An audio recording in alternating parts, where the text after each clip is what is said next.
Good morning, student. The topic which we will do today is the First World War, Khilafat and non-cooperation. In the year after 1919, we see the national movement spreading to new areas. Now, in the year after 1919, we see the national movement which was spread all around in new areas, it incorporating new social groups. Now many social groups, they were also participating in this national movements, and the developing new modes of struggle. New methods of struggle were introduced during in this national movement. How do we understand these development? What implication did they have?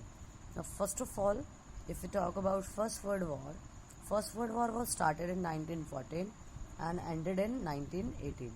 So the war created new economic and political situation. We have already discussed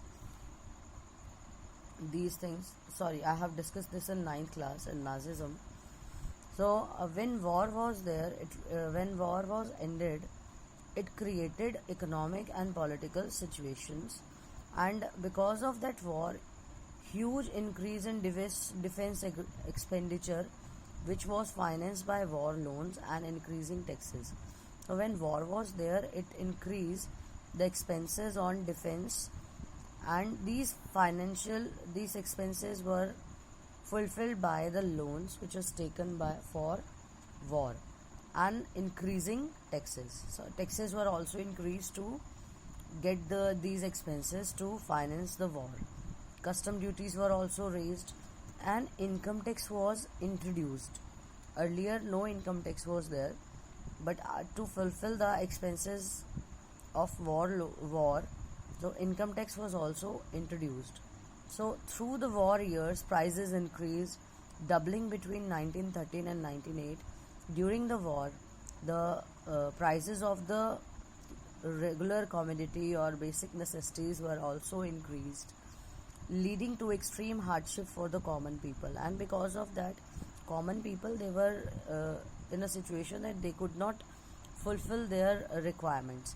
Villagers were called upon to supply soldiers and force recruitment in rural areas. And the villages, the people, those who are living in villages, they were called to supply soldiers. That means villagers, they were also recruited as soldiers in the army, and it caused, and because they were recruited forcefully, so it caused widespread anger.